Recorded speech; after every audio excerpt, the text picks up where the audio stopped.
Oremos. Padre Celestial, te damos gracias en este día por el privilegio de encontrarnos en este lugar con el único fin de escuchar tu voz a través del estudio de tu santa palabra. Pedimos, Padre, la conducción de tu Espíritu Santo y te damos gracias por escuchar nuestra oración, porque te lo pedimos en el precioso nombre de tu Hijo, Cristo Jesús. Amén. Para comenzar nuestro estudio de hoy, quiero hacer un repaso de un capítulo profético muy importante de la Sagrada Escritura. Me refiero específicamente a Daniel, el capítulo 7. Y el repaso lo voy a hacer rápido porque quiero especialmente llegar a un poder que se conoce como el cuerno pequeño. En Daniel, el capítulo 7, tenemos varias bestias. La primera bestia es un león, que representa el reino de Babilonia. Luego tenemos un oso. El oso representa el reino de los medos y los persas. Luego tenemos un leopardo. El leopardo representa el reino de Grecia. Luego tenemos una cuarta bestia, espantosa y terrible. Esto se halla en el capítulo 7 y el versículo 23. Esta cuarta bestia representa al Imperio Romano. Y luego entonces dice la Biblia que en la cabeza de este dragón, de este cuarto animal, surgen 10 cuernos que representan las 10 divisiones del Imperio Romano. Y luego llegamos al momento cuando se manifiesta el cuerno pequeño. Quiero específicamente leer con ustedes Daniel, el capítulo 7, y los versículos 23 y 24 para captar el contexto. Dice allí, en el versículo 23, dijo así: la cuarta bestia será un cuarto reino en la tierra, el cual será diferente de todos los otros reinos, y a toda la tierra devorará, trillará y despedazará. Este es el Imperio Romano. Luego noten el versículo 24. Y los 10 cuernos significan que de aquel reino se levantarán 10 reyes o reinos. Es decir, de Roma se iban a levantar 10 reyes o reinos. Y esto sucedió precisamente cuando el Imperio Romano fue dividido como resultado de las invasiones de las tribus bárbaras. En realidad, esto sucedió para el año 476 después de Cristo. Y luego notamos en el versículo 24 que surge otro poder de la cabeza de esta cuarta bestia. Nuevamente el versículo 24. Y los 10 cuernos significan que de aquel reino se levantarán 10 reyes y tras ellos se levantará otro, el cual será diferente de los primeros y a 3 reyes derribará. Así que tenemos la cuarta bestia, luego la cuarta bestia, le surgen 10 cuernos y luego en medio de los 10 un cuerno pequeño. Cuarta bestia es Roma. Los 10 cuernos son las divisiones de Roma que se completaron en el año 476 y luego tenemos el cuerno pequeño. Noten que el cuerno pequeño, según el versículo 25, gobierna cierto periodo de tiempo. Noten Daniel 7 y el versículo 25. Y recuerden específicamente los puntos claves porque volveremos a ellos después. Dice, y hablará palabras contra el Altísimo. Recuerden eso. El cuerno pequeño habla palabras contra el Altísimo. Y a los santos del Altísimo quebrantará. Es decir, persigue al pueblo de Dios. Y luego dice, y pensará en cambiar los tiempos y la ley. Y entonces nos dice cuál será su periodo de dominio, cuando declara en la última parte del versículo 25, y serán entregados en su mano hasta tiempos y la mitad de un tiempo. Queremos hacernos algunas preguntas en cuanto a Daniel 7 y el versículo 25. Primero, ¿qué representa el cuerno pequeño? Segundo, ¿qué significa cambiar los tiempos y la ley?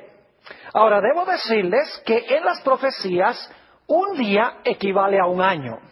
Así que 3 tiempos y medio, 3 años y medio, multiplicados por 360 días cada año, que es el año profético de la Biblia, nos da 1260 días o 1260 años.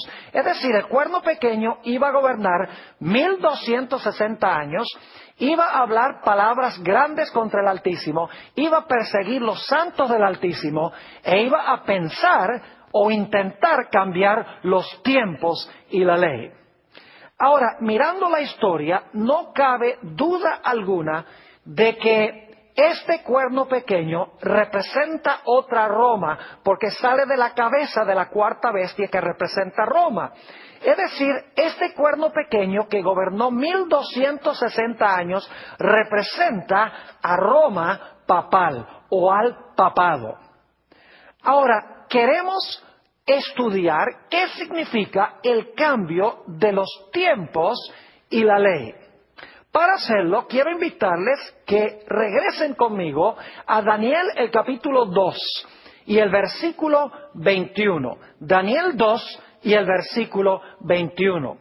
En este versículo se nos dice que Dios hace tres cosas. Muy importante recordar estas tres cosas.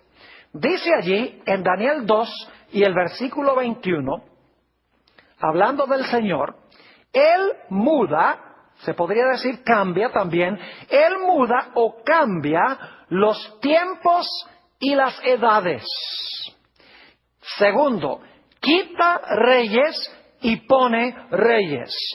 Tercero, da sabiduría a los sabios y la ciencia a los entendidos.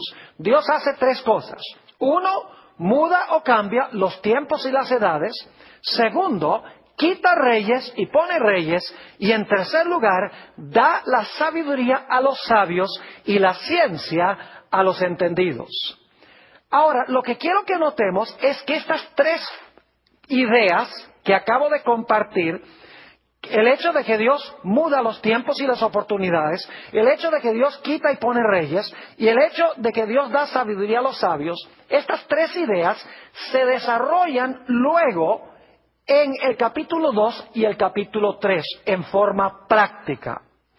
Quiero que noten el desarrollo de estas tres ideas, pero no en el orden en que aparecen en el versículo 21, sino en orden inverso. Es decir, se van a desarrollar no en el orden de que Dios cambia los tiempos y las edades, quita reyes y pone reyes y da sabiduría a los sabios, sino cuando se desarrollan las ideas, empieza con el hecho de que Dios da sabiduría a los sabios, luego continúa hablando de que Dios quita y pone reyes, y luego termina hablando del hecho de que Dios cambia los tiempos y las oportunidades. Noten Daniel, el capítulo 2 y el versículo 23, cómo se desarrollan estas tres ideas en orden inverso en el resto del capítulo 2 y en el capítulo 3. Daniel, el capítulo 2 y el versículo 23 nos dice lo siguiente en cuanto al sueño que recibió el rey Nabucodonosor. Dios le mostró el sueño luego a Daniel. Daniel, el capítulo 2 y el versículo 23, cuando Dios le ha revelado el sueño a Daniel, encontramos que Daniel habla estas palabras. A ti, oh Dios de mis padres, te doy gracias y te alabo, porque me has dado, fíjense esto, porque me has dado sabiduría y fuerza, y ahora me has revelado lo que te pedimos, pues nos has dado a conocer el asunto del rey. Noten entonces la tercera idea que mencionamos en Daniel 2:21 se desarrolla aquí en el versículo 23, donde nos dice que Dios dio sabiduría a Daniel para saber el sueño y lo que representaba el sueño. Ahora, noten cómo se desarrolla la segunda idea, el hecho de que Dios pone y quita reyes. Daniel, el capítulo 2 y el versículo 37 y 38.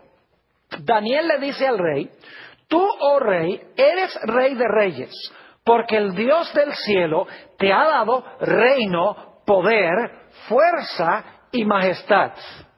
Y donde quiera que habitan hijos de hombres, bestias del campo y aves del cielo, Él los ha entregado en tu mano y te ha dado el dominio sobre todo. Tú eres aquella cabeza de oro.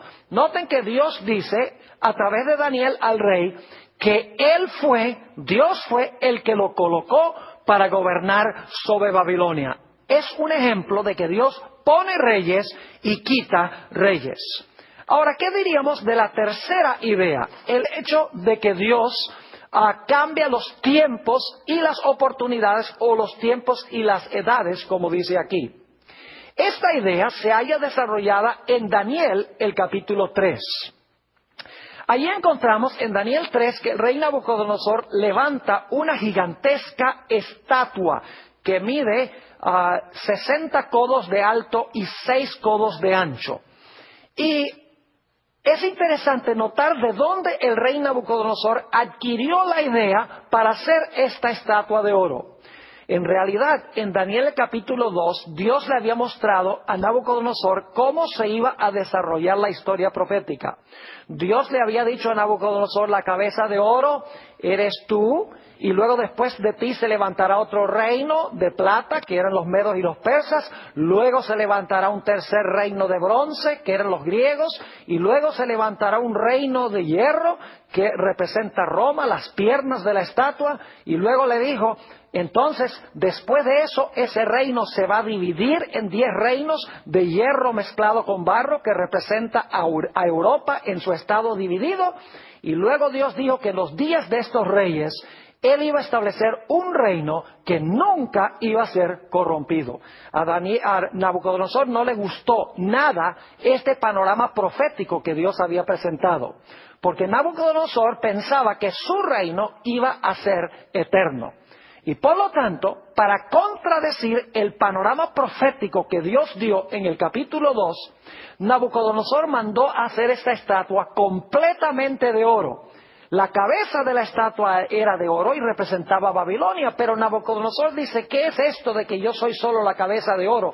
Voy a hacer una imagen toda de oro, y de esta manera voy a demostrar que el panorama profético que presenta Dios no es correcto. En realidad no se van a levantar otros reinos después que el mío. Yo soy el que estoy en control de los eventos proféticos. Pero todos sabemos cómo se desarrolló esta historia. Dios alteró los planes del rey. Es decir, Dios alteró el panorama profético que presentaba Nabucodonosor, que era que el reino de él iba a permanecer para siempre. Y Dios lo hizo librando a los jóvenes del horno de fuego. Es decir, que Nabucodonosor procuró cambiar los tiempos, procuró cambiar el panorama profético de Dios. Pero Dios interrumpió sus planes y demostró que en realidad Él estaba en control de los tiempos proféticos y que las profecías se iban a cumplir exactamente como Él había dicho. Entonces, vuelvo a preguntar: ¿qué significa el cambiar los tiempos? Sencillamente significa que el cuerno pequeño iba a pensar de alguna manera en cambiar el calendario profético de Dios, el orden de eventos proféticos que Dios ha establecido, el lugar donde se van a cumplir esas profecías, con quiénes se van a cumplir esas profecías, cuándo se van a cumplir esas profecías. En otras palabras, el cuerno pequeño iba a hacer lo que intentó hacer el rey Nabucodonosor. Iba a intentar cambiar el panorama profético que Dios ha presentado en las profecías, y quiere presentar un panorama profético rival o distinto. Ahora, quiero leer algunos versículos de la Biblia a donde se usa la palabra tiempos, porque necesitamos entender que cuando dice la Biblia que el cuerno pequeño iba a pensar cambiar los tiempos, no está hablando de tiempo de calendario, no está hablando de horas y de días en forma común y corriente. En realidad, cuando usa la palabra tiempos, está hablando de los eventos proféticos que Dios ha colocado en su calendario. Es decir, el cuerno pequeño iba a pensar cambiar en alguna forma el orden de eventos que Dios ha establecido, que se van a ocurrir de acuerdo a su calendario profético. Quiero que noten, en primer lugar, que el periodo de dominio del cuerno pequeño se expresa como tiempo tiempos y la mitad de un tiempo. Fíjense allí que se usa la palabra tiempo y tiempos para referirse al periodo de dominio del cuerno pequeño. Es decir, la expresión tiempo, tiempos, la mitad de un tiempo, tiene que ver con eventos proféticos. También en Daniel 4 y el versículo 25, encontramos que cuando Nabucodonosor enloqueció por 7 años, Dios expresó ese periodo profético en cuanto a lo que iba a ocurrir con Nabucodonosor con la palabra tiempos. Es decir, la palabra tiempos denotaba un evento profético. Noten Daniel 4 y el versículo 25. Dice Daniel al rey que te echarán de entre los hombres, y con las bestias del campo será tu morada, y con la hierba del campo te apacentarán como a los bueyes, y con el rocío del cielo serás bañado. Y ahora escuchen, y 7 tiempos pasarán sobre ti. Fíjense que la palabra tiempos se usan para describir un evento profético futuro. Dice, y 7 tiempos pasarán sobre ti hasta que conozcas que el Altísimo tiene dominio en el reino de los hombres y que lo da a quien Él quiere.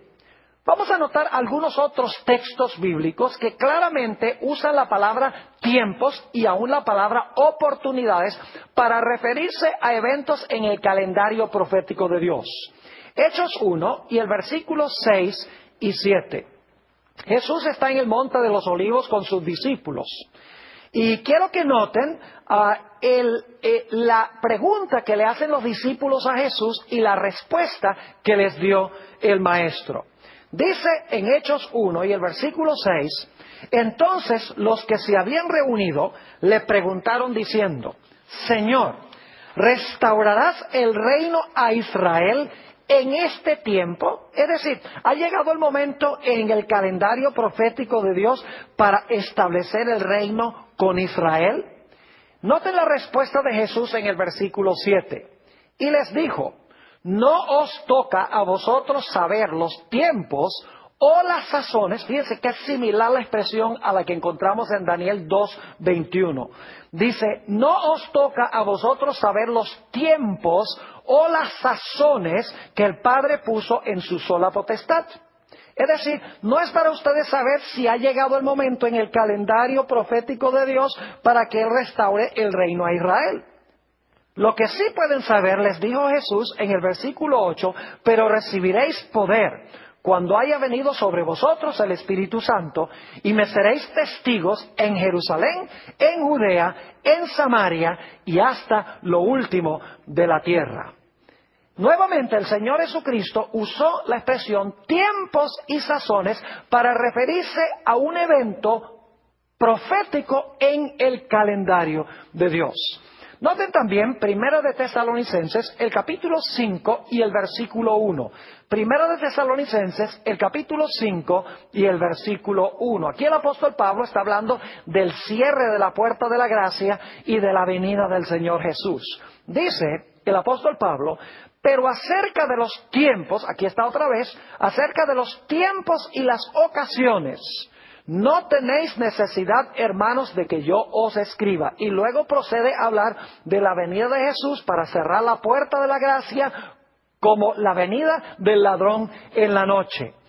Es decir, nuevamente se usa la palabra tiempos y también la palabra ocasiones u oportunidades para referirse a eventos que Dios ha establecido en su calendario profético. También vamos a notar Hechos, el capítulo 3 y el versículo 19 hasta el versículo 21. Hechos 3, 19 al 21. Dice aquí el apóstol Pedro en el día del Pentecostés, así que arrepentíos y convertíos, para que sean borrados vuestros pecados, para que vengan de la presencia del Señor tiempos de refrigerio. Fíjense que está hablando del derramamiento final del Espíritu Santo en la historia del mundo y se refiere a este evento con la expresión tiempos de refrigerio. Y Él envíe a Jesucristo que os fue antes anunciado, Aquí en desierto es necesario que el cielo reciba, ahora escuchen esto, hasta los tiempos de la restauración de todas las cosas de que habló Dios por boca de sus santos profetas que han sido desde el tiempo antiguo. Nuevamente, 2 veces en estos versículos se usa la palabra tiempos para referirse a eventos en el calendario profético de Dios. El primer uso describe el derramamiento final del Espíritu Santo. Y la segunda expresión, tiempos, se usa en relación con la restauración de todas las cosas en la segunda venida de Jesús. También se usa en las profecías la palabra tiempo en singular para referirse a eventos proféticos. Noten Mateo, el capítulo 26 y el versículo 18. Mateo 26 y el versículo 18. Esto se está realizando en realidad en la fiesta de la Pascua que está por llegar. Dice, y él dijo, id a la ciudad a cierto hombre y decidle, el maestro dice, mi tiempo está cerca. En tu casa celebraré la Pascua con mis discípulos. Fíjense que Jesús dice, mi tiempo está cerca. Jesús se está refiriendo aquí al momento en el calendario de Dios cuando Él debía morir en la cruz. En realidad, en la profecía de las 70 semanas de Daniel el capítulo 9 nos dice que en toda la mitad de esa última semana el Mesías iba a ser cortado, el Mesías iba a morir. Y Jesús tenía que morir en el mismo día en que se celebraba la fiesta de la Pascua, en el día 14 de Nisan. Es decir, Jesús cuando usa la palabra tiempo, mi tiempo está cerca, se está refiriendo a un evento fijo en el calendario de Dios. Noten Lucas, el capítulo 21 y el versículo 24, otra vez se usa la palabra tiempos para describir un evento profético. Está hablando aquí de la dispersión de los judíos y cuándo va a terminar la dispersión del Israel de Dios. Dice, y caerán a filo de espada y serán llevados cautivos a todas las naciones. Y Jerusalén será hollada por los gentiles, ahora escuchen, hasta que los tiempos de los gentiles se cumplan.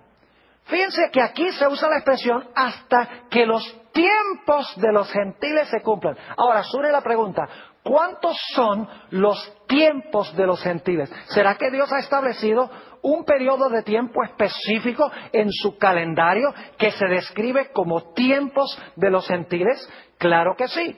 Quiero que noten en Lucas 21-24 que hay varios elementos. En primer lugar, nos habla de Jerusalén. En segundo lugar, nos dice que será hollada.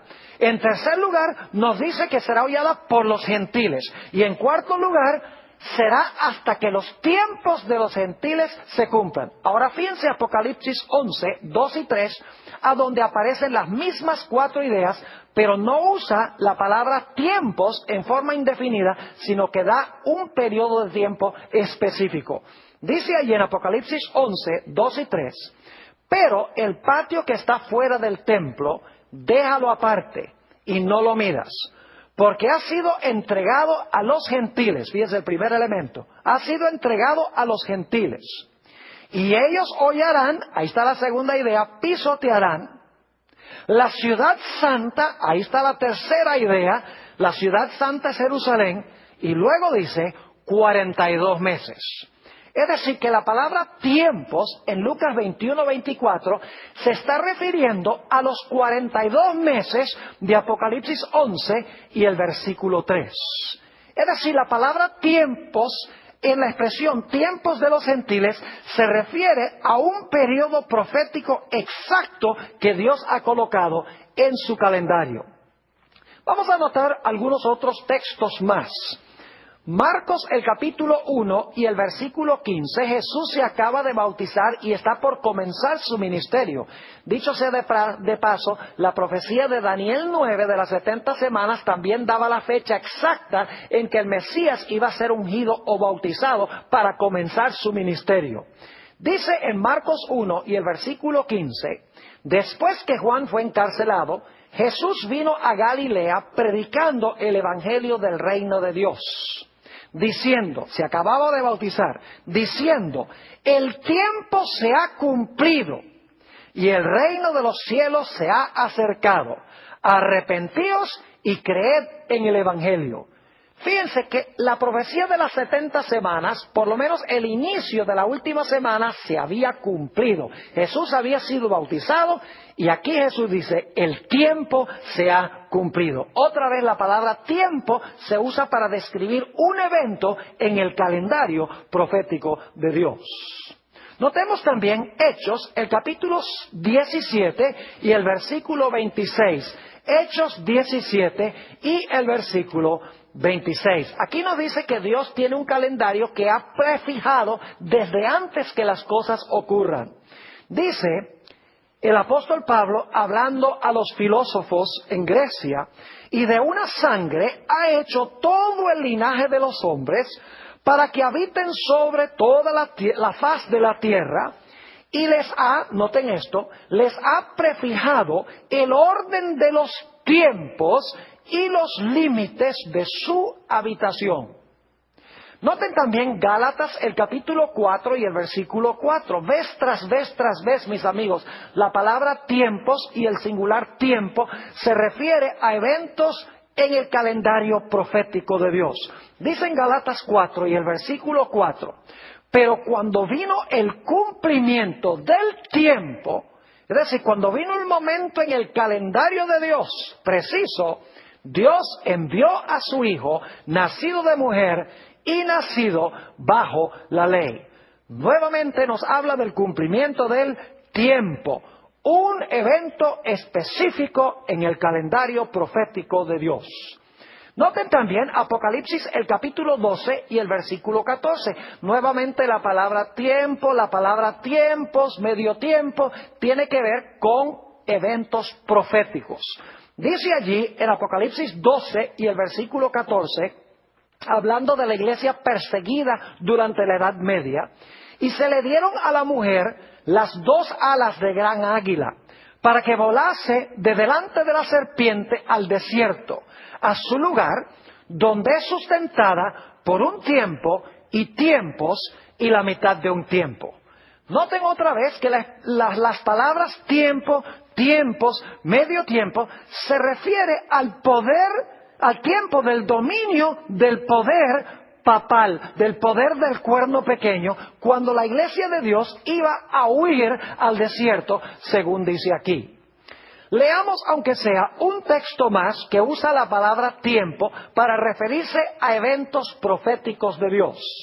En Apocalipsis 10:6 nos está hablando del hecho de que ya iban a concluir los tiempos proféticos. Es decir, no hay ninguna profecía de tiempo en la Biblia que aún se cumple después de lo que se describe en Apocalipsis 10 y el versículo 6.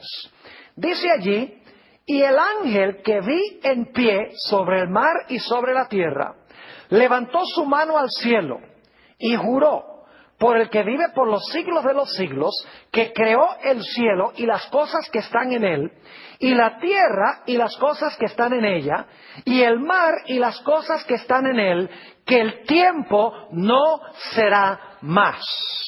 Ahora, esto no puede estar refiriéndose al fin de la historia, cuando dice que el tiempo no será más. Y hay dos razones por las cuales esto tiene que ver con eventos proféticos que son demarcados por profecías de tiempo. En primer lugar, esto sucede antes de que suene la séptima trompeta. La séptima trompeta es el final de la historia como lo conocemos, pero esto sucede en el momento de la sexta trompeta. Así que el tiempo, en términos de la historia del mundo, no puede haber terminado en ese momento. Y en segundo lugar, nos dice que inmediatamente después de decir que el tiempo no será más, se le dice al profeta, sal y profetiza de nuevo. Si el mundo se hubiera acabado, si la expresión el tiempo no será más significa que no va a haber más historia, entonces, ¿cómo es que se le dice a Juan, sal y profetiza de nuevo? Obviamente, esto está hablando de la conclusión de los tiempos proféticos, de profecías que tienen que ver con tiempo específico. La última profecía de tiempo que se cumplió es la de Daniel 8:14, hasta 2300 días y el santuario será purificado. Ahora volvemos otra vez a la idea de que el cuerno pequeño pensó que podía cambiar los tiempos y la ley. Si el cuerno pequeño es un símbolo del papado y el desarrollo de las naciones de Daniel 7 indican de que representa el papado, porque tenemos a Babilonia, Medo-Persia, Grecia, el Imperio Romano, Roma se divide en 10, luego entonces sale el cuerno pequeño, gobierna 1260 años en lo que antes había sido el Imperio Romano. No cabe duda que el cuerno pequeño representa el poder papal. Entonces, en alguna forma, el poder papal durante el periodo de la Edad Media iba a intentar de alguna manera cambiar los tiempos, es decir, el calendario de eventos proféticos de Dios. ¿Con quién se iban a cumplir las profecías? ¿A dónde se iban a cumplir las profecías? ¿Y en qué manera se iban a cumplir esas profecías? La pregunta es, ¿intentó Roma papal cambiar los tiempos, es decir, cambiar el panorama profético de Dios? La respuesta es que sí. No tengo mucho tiempo para describir lo que pasó en la Reforma Protestante, pero la Reforma Protestante, iniciada, según los historiadores, por Martín Lutero, empezó a estudiar estas profecías de Daniel 7, de Apocalipsis 17, segunda de Tesalonicenses 2, y apuntaron el dedo hacia la Iglesia romana como el cumplimiento de estas profecías. Porque ciertamente el papado persiguió a los santos de Dios, habló palabras contra el Altísimo. En realidad Apocalipsis dice que habló blasfemias contra el Altísimo. Y blasfemia, según la Biblia, es cuando un mero hombre profesa tener poder para perdonar pecados y cuando un hombre en la tierra se proclama Dios. En alguna forma, Roma papal iba a intentar cambiar el calendario profético de Dios, que es lo que significa pensará cambiar los tiempos. ¿Y cómo fue que pasó esto? Cuando los reformadores protestantes estudiaron estas profecías y comenzaron a predicarlas, muchedumbres de personas y naciones enteras en Europa empezaron a abandonar a la Iglesia romana. La Iglesia romana vio, por lo tanto, la necesidad de contrarrestar la Reforma protestante. El primer paso fue convocar el Concilio de Trento, que duró desde 1545 hasta 1563.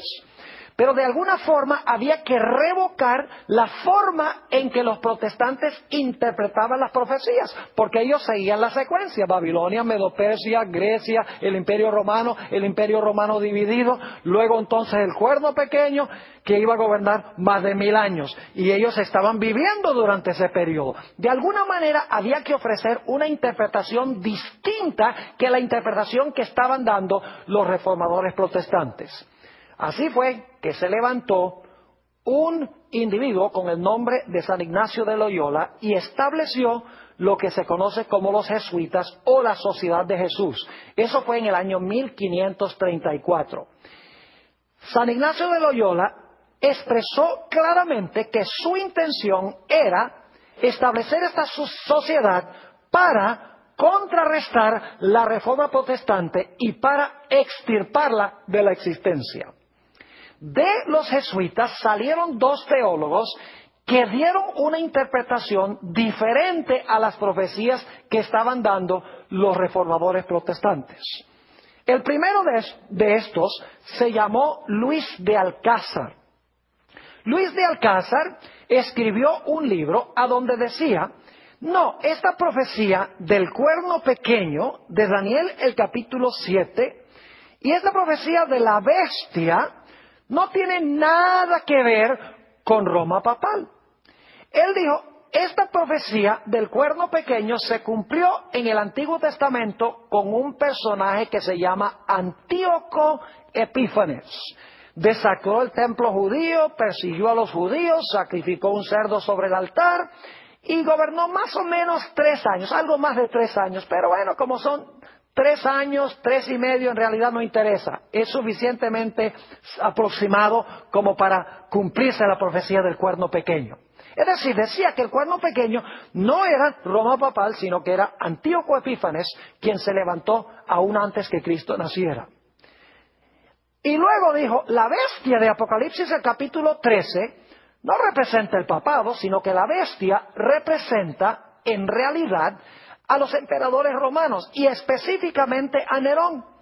Así que si el cuerno pequeño se cumplió en el Antiguo Testamento y si la bestia se cumplió durante el tiempo de los emperadores romanos, entonces el cuerno pequeño no tiene nada que ver con nuestra iglesia, no tiene nada que ver con Roma papal. Luego se levantó otro teólogo católico con el nombre de Francisco Rivera, también jesuita, y estableció una escuela de interpretación profética diferente que la preterista que había establecido Luis de Alcázar. Francisco Rivera dijo, no, la profecía del cuerno pequeño y de la bestia no se han cumplido todavía estas dos profecías. Él dijo, en realidad, estas profecías se van a cumplir en el futuro con el Israel literal. Se va a levantar un personaje que va a reconstruir el templo, se va a sentar allá en el templo en Jerusalén, va a blasfemar contra Dios, va a perseguir a los judíos y va a gobernar por 3 años y medio literales en el futuro, al final de la historia. Es decir, que Francisco Rivera proyectó el cumplimiento de las profecías al lejano futuro, mientras que Luis de Alcázar proyectó el cumplimiento de las profecías al lejano pasado. Y lo que estaban haciendo era ocultando el cumplimiento verdadero de esas profecías con el sistema al cual ellos pertenecían en ese momento. Es decir, si estas profecías del cuerno pequeño y la bestia se cumplieron en el Antiguo Testamento, se van a cumplir en el lejano futuro, entonces no tienen nada que ver con Roma papal. En realidad, lo que hicieron estos dos teólogos fue cambiar el calendario profético de Dios. Cambiaron la secuencia del cumplimiento de los eventos, el lugar donde se iban a cumplir las profecías, con quién se iban a cumplir las profecías, cuánto tiempo iba a dominar aquel en quien se cumplían las profecías, de qué manera iba a cumplir estas profecías. Todo esto lo ocultó proyectando el cumplimiento al futuro o al pasado. De esa manera nadie podía ver que estas profecías se estaban cumpliendo en aquella época. Pero Dios profetizó que cuando llegara este tiempo a su fin, el tiempos y la mitad de un tiempo, Dios iba a levantar a un pueblo que iba a contrarrestar estas dos cosas que intentó cambiar el cuerno pequeño. Noten Apocalipsis, el capítulo 12 y el versículo 17. Apocalipsis, el capítulo 12 y el versículo 17. El contexto indica que este versículo se está cumpliendo inmediatamente después del versículo 14 al 16, donde habla de los 1260 días o los 1260 años. Es decir, apenas terminan los 1260 años, se cumple este versículo que voy a leer. Dice allí, en Apocalipsis 12, 17, entonces el dragón se llenó de ira contra la mujer. El dragón es Satanás, la mujer representa a la iglesia. Y se fue a hacer guerra contra el resto de la descendencia de ella. Y ahora noten las dos características. Los que guardan los mandamientos de Dios y tienen el testimonio de Jesucristo. ¿Qué dos cosas intentó hacer el cuerno pequeño? Pensó que podía cambiar los tiempos y la ley. Al final de este periodo dice que Dios levanta a un pueblo contra el cual Satanás está enojado y guardan los mandamientos de Dios y tienen el testimonio de Jesucristo. Antes de seguir comentando sobre esto, debo decirles que la Iglesia romana también hizo el intento de cambiar la santa ley de Dios. Si ustedes van a una Biblia católica, van a encontrar que en Éxodo 20 y el versículo 8 al 11 dice que el séptimo día es el sábado de Jehová. Es decir, la misma Biblia católica dice que el sábado es el día de reposo. Y van a encontrar también en el segundo mandamiento que dice que no debemos hacer imágenes ni debemos inclinarnos ante esas imágenes. Pero si ustedes van a los catecismos católicos, van a descubrir que en los catecismos no aparece un comentario sobre el segundo mandamiento. El segundo mandamiento es sustraído de la santa ley de Dios. Y claro, cuando uno saca el segundo mandamiento, uno queda nada más con 9. Así que la Iglesia romana lo que hace es sacar el segundo. Esto es en los catecismos, no en la Biblia, porque en la Biblia está el mandamiento sobre las imágenes. Pero en los catecismos sacan el segundo mandamiento y para quedar con 10, dividen el 10º mandamiento en 2. No codiciarás los bienes de tu prójimo y no codiciarás la mujer de tu prójimo. Pero también los catecismos dice que el mandamiento del sábado sencillamente significa santificar las fiestas. En realidad el cuarto mandamiento dice que el séptimo día es sábado de Jehová tu Dios. La Iglesia Católica ha profesado tener el poder para cambiar el día de reposo. Por eso guardan el domingo en vez del sábado. Es decir, que la Iglesia romana pensó que podía cambiar la ley de Dios, sustrayendo el segundo mandamiento en los catecismos y poniendo el domingo como día de reposo, y procuró cambiar también los tiempos proféticos de Dios, cómo se iban a cumplir las profecías, estableciendo un método de interpretación preterista y estableciendo un método de interpretación futurista. Pero Apocalipsis 12:17 dice que Dios iba a levantar a un pueblo en los últimos días contra el cual Satanás iba a estar enojado, un pueblo que guarda los mandamientos de Dios, incluyendo el cuarto que fue cambiado, y que tienen el testimonio de Jesucristo. Ahora, inmediatamente nos preguntamos, ¿qué es el testimonio de Jesucristo? Bueno, noten lo que dice Apocalipsis, el capítulo 19 y el versículo 10. Apocalipsis 19 y el versículo 10. Aquí está hablando de Juan, quien se postra delante de un ángel que viene a él. Dice, y yo me postré a sus pies para adorarle. Y él me dijo, mira, no lo hagas. Yo soy consiervo tuyo y de tus hermanos que retienen el testimonio de Jesús. Adora a Dios porque el testimonio de Jesús es el espíritu de la profecía. Ahora sabemos que la expresión en Apocalipsis 12:17, donde dice que el remanente tendrá el testimonio de Jesucristo, significa que iba a tener el espíritu de profecía o iba a tener en su medio el don de profecía. Es decir, después de los 1260 años, Dios iba a levantar a un pueblo que iba a tener dos características para contrarrestar las dos cosas que intentó hacer el cuerno pequeño.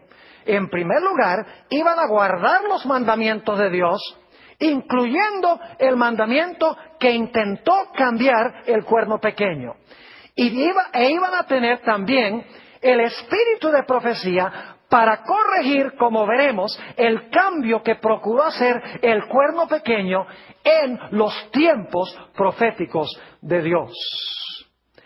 Ahora, quiero que notemos lo que nos dice Apocalipsis 13 y el versículo 16 y 17.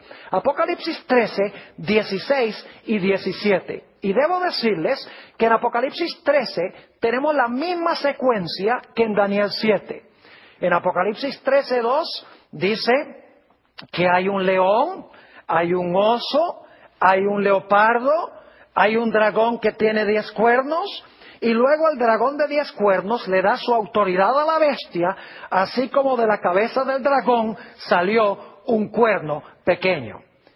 Ahora, en Daniel 7, el énfasis es que durante los 1260 años, el cuerno pequeño iba a intentar cambiar los tiempos proféticos de Dios, el calendario profético de Dios, e iba a intentar cambiar la ley de Dios.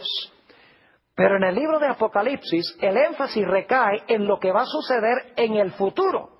Es decir, el cambio que hizo en la ley de Dios y el cambio en el calendario profético de Dios, en el tiempo del fin se iba a levantar para intentar cambiar eso, no solamente en Europa, sino a nivel global. Note lo que dice Apocalipsis 13, 16 y 17. Dice, y hacía que a todos, pequeños y grandes, ricos y pobres, libres y esclavos, se les pusiese una marca en la mano derecha o en la frente, y que ninguno pudiese comprar ni vender, sino el que tuviese la marca, fíjense, el que tuviese la marca o el nombre de la bestia o el número de su nombre. Es decir, que esta bestia de Apocalipsis 13 iba a imponer la marca de la bestia. Ahora, ¿qué es la marca de la bestia? La marca de la bestia, y no tengo tiempo para entrar en todos los detalles, pero la marca de la bestia representa el cambio que se hizo en la santa ley de Dios. La Iglesia Romana dice, el cambio del día de reposo es nuestra marca de autoridad. Porque si nosotros podemos cambiar la ley de Dios, significa que el poder nuestro no es solamente humano, sino que nuestro poder también es divino. Es decir, que en el tiempo del fin, dice aquí en Apocalipsis el capítulo 13, que la bestia iba a imponer su marca, que es el cambio en la ley de Dios, e iba a imponer su marca bajo pena de no poder comprar ni vender y bajo pena también de muerte, si leen Apocalipsis 13 y el versículo 15. Es decir, que en el tiempo del fin, esta bestia o el cuerno pequeño en su etapa final iba a imponer el cambio en la ley de una manera obligatoria, y de esta manera el pueblo de Dios, su vida misma, iba a peligrar.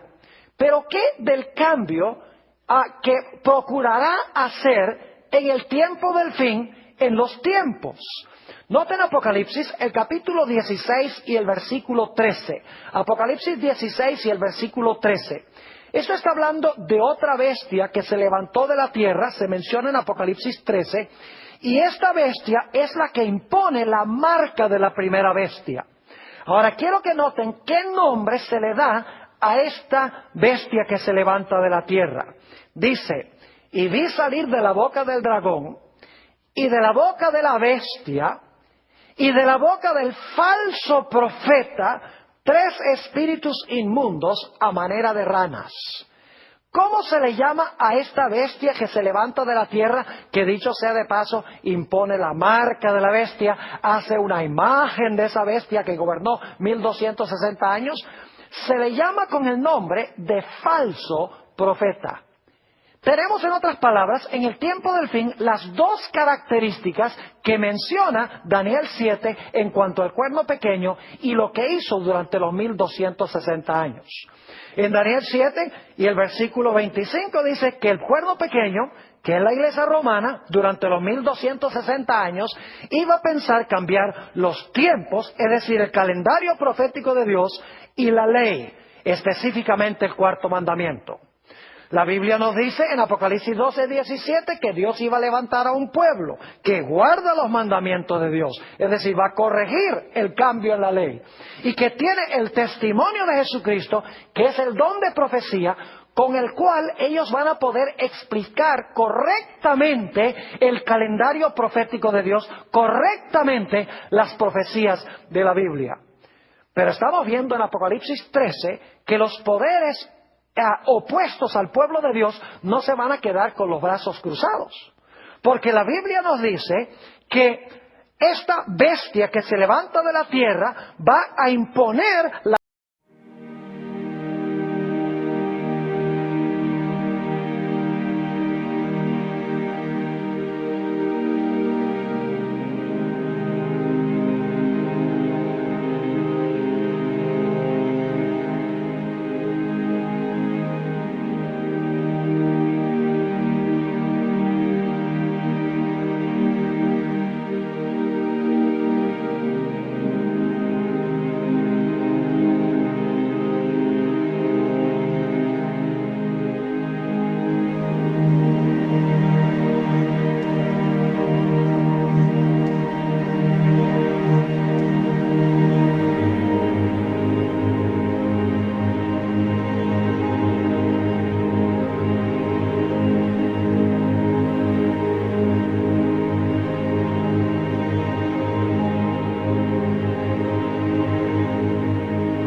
marca de la bestia, que es el cambio en la ley de Dios.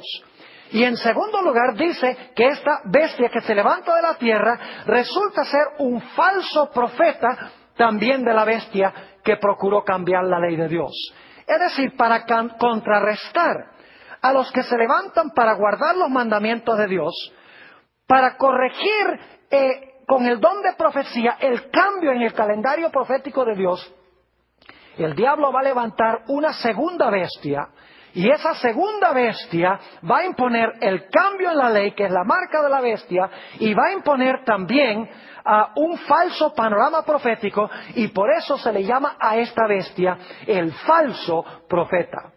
Pero gracias a Dios que la Biblia nos dice que Dios va a levantar un pueblo en el tiempo del fin que va a restaurar la ley de Dios, específicamente el sábado, y que va a presentar un panorama profético correcto. ¿Y a dónde se encuentra ese mensaje? En Apocalipsis 14 y el versículo 6 hasta el versículo 12. Vamos a leer ese pasaje. Vi volar por en medio del cielo a otro ángel, que tenía el evangelio eterno para predicarlo a los moradores de la tierra, a toda nación, tribu, lengua y pueblo, diciendo a gran voz: temed a Dios y dadle gloria, porque la hora de su juicio ha llegado. Y ahora escuchen bien. Y adorad a aquel que hizo el cielo y la tierra, el mar y las fuentes de las aguas.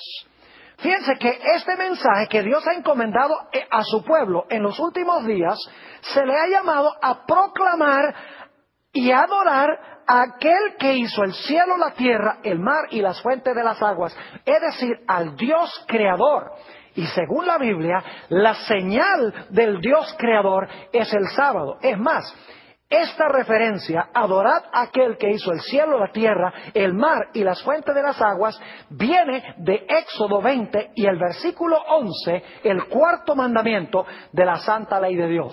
Es decir, Dios va a tener un pueblo en los últimos días que va a contrarrestar la marca de la bestia, el cambio en la ley, y va a proclamar el mensaje del Creador, el mensaje del sábado.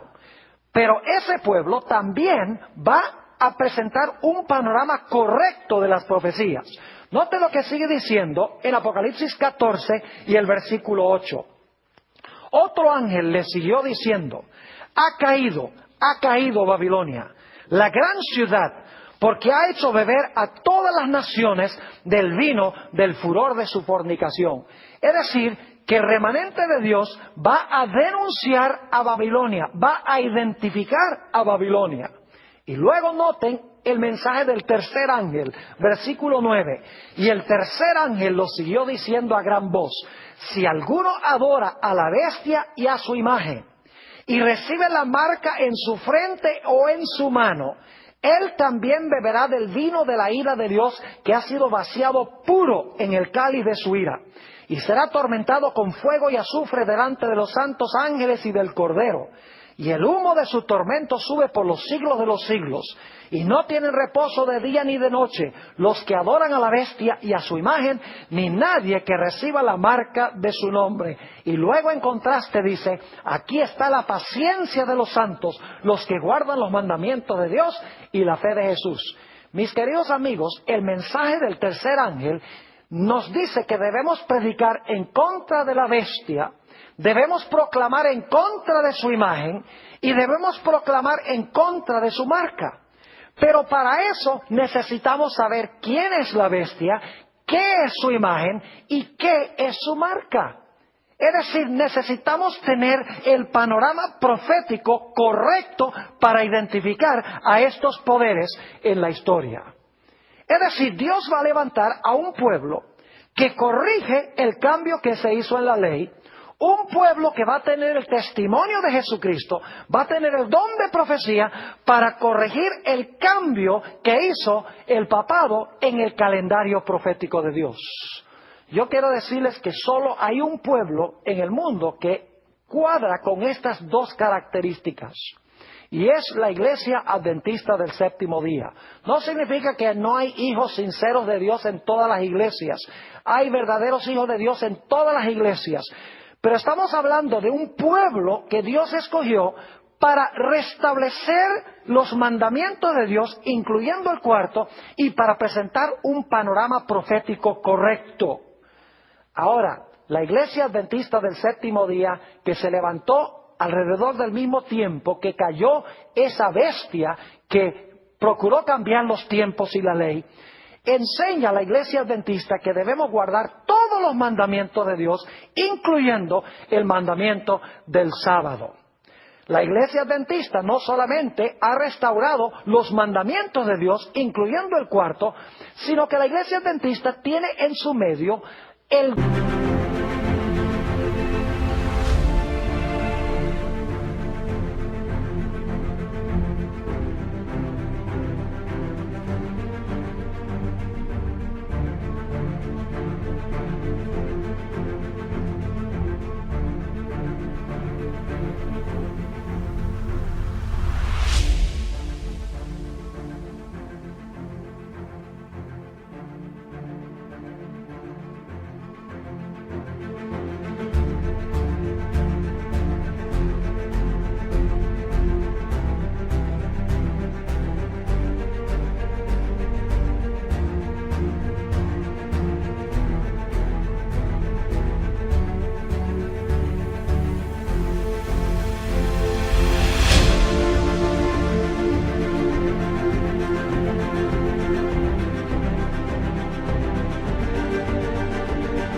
de profecía para explicar las profecías correctamente, para que la gente pueda saber cuáles son los poderes que van a jugar un papel muy importante en estos últimos días. En la Iglesia Adventista se encuentra la voz profética a través de los escritos de una mujer llamada Elena G. de White. Tengo en mis manos un libro muy especial y le he tenido que poner cinta varias veces porque lo he leído tantas veces. Se llama El conflicto de los siglos.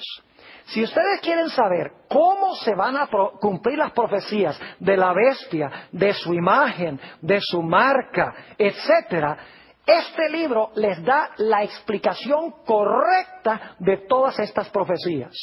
Si alguien quiere un ejemplar del conflicto de los siglos, se pueden poner en contacto con nosotros a través de el internet o a través del teléfono o nuestra dirección postal que van a encontrar al final de esta presentación. Pero en este libro, la autora corre el telón y muestra quién es la bestia, quién es la imagen, cuál es la marca, de tal manera que el pueblo de Dios pueda estar listo para los grandes eventos que van a ocurrir muy pronto en el mundo. Así que en cortas cuentas, el cuerno pequeño, Roma papal, pensó que podía cambiar los tiempos o el calendario profético de Dios y la santa ley, específicamente el sábado. Al terminar ese periodo, Dios levantó a un pueblo que Satanás odia, que guarda los mandamientos de Dios, corrigiendo el cambio en la ley, y que tiene el testimonio de Jesucristo, que es el espíritu de profecía, este magnífico libro, El conflicto de los siglos. Pero los poderes del mundo no se van a quedar con los brazos cruzados. Se levanta una segunda bestia de la tierra para ayudar al papado a recuperar su poder. Esta bestia impone la marca de la bestia, que es el cambio en la ley de Dios. Y también va a ser el falso profeta de la bestia, predicando el mensaje profético que proclamó la bestia durante los 1260 años. Es decir, el cambio en el calendario profético de Dios. Pero Dios tampoco se puede quedar con los brazos cruzados, porque va a tener un pueblo que proclama los mensajes de los tres ángeles. El mensaje de que debemos adorar al Creador en su santo sábado. Y el mensaje de que debemos tener mucho cuidado de no seguir a la bestia, ni tampoco adorar a su imagen, ni recibir la marca o su señal. Que Dios nos bendiga en este día.